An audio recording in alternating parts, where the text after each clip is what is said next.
Saudara, hingga saat ini tidak sedikit tenaga pendidik atau guru yang harus menempuh akses jalan ekstrim untuk bisa mengajar. Salah satunya Ulmi Rahmadani yang harus melewati jalan ekstrim setiap harinya demi untuk bisa mengajar di Kabupaten Bengkayang, Kalimantan Barat. Seperti apa perjuangannya berikut liputannya.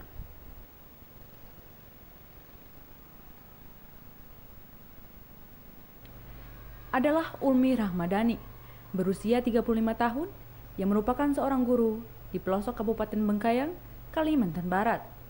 Ulmi merupakan lulusan program guru garis depan atau GGD Kemendikbud RI. Ia tinggal di Dusun Setiajaya, Desa Bengkilu, Kecamatan 17. Sedangkan tempat ia mengajar di Sekolah Dasar Negeri 16 Pago, di Desa Lombakarya, Kecamatan Ledo, Bengkayang. Jarak antara rumahnya dengan sekolah dasar tempat ia mengajar berkisar 8 km. Ibu dua anak tersebut mulai mengajar di SDN 16 Pago sejak tahun 2017 silam.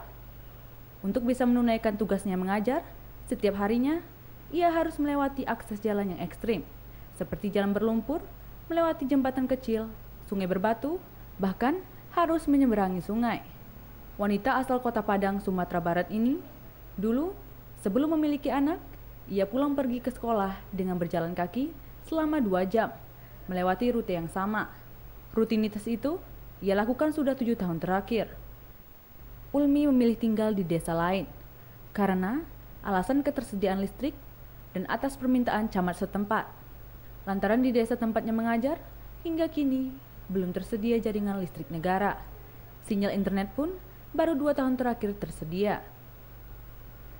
Suami Ulmi, yakni Gatot Susanto Nugroho, mengaku tak tega melihat istrinya harus berjalan kaki sejauh itu setiap harinya. Ulmi memilih berjalan kaki karena jika menggunakan sepeda motor kerap terjatuh karena tak piawai melewati akses jalan yang ekstrim. Melihat kondisi tersebut, sang suami pun memodifikasi sepeda motornya menjadi bentor atau becak motor. Selama setahun terakhir, inilah sarana yang digunakan untuk mengantar dan menjemput istrinya dari mengajar, sekaligus membawa kedua anaknya yang masih berusia 4 dan 2 tahun. Meskipun sudah dapat menggunakan bentor, namun Ulmi dan suaminya sudah beberapa kali mengalami musibah. Tak hanya bentornya mogok akibat mesinnya terendam lumpur di kala musim hujan, tetapi terbalik di sungai pun pernah mereka alami. Jadi itu tuh kan selesai ANBK. Kalau ANBK kan kita nginap di sekolah. Jadi hari itu kita harus pulang. Tapi malamnya itu hujan. Jadi sungai itu meluap, banjir. Mau nggak mau kita terjang. Mesin kita terendam air. Tapi kita paksakan gitu. Kita bawa jalan. Nah, pas tanjakan itu nggak mampu nanjak. Jadi beca itu mundur, terjun ke parit gitu. Nah, posisi istri itu kan gendong anak yang kecil, dia bisa rilis, aman dia. Nah, anak yang laki-laki kan pakai seat belt, dia nggak bisa kemana-mana. Nah, itu posisinya kepala di bawah, dan saya pun kepala di bawah, kaki itu nahan beca ke atas supaya beca tidak tenggelam, supaya anak ini masih bisa bernapas posisinya. Nah, akhirnya nunggu istri buat bantu angkat sedikit, baru saya bisa keluar dari beca, baru saya bantu angkat naik ke atas jembatan. Dari situ sih rasanya, aduh, udahlah jangan 2 kali lah, sekali aja lah itu. Ngeri.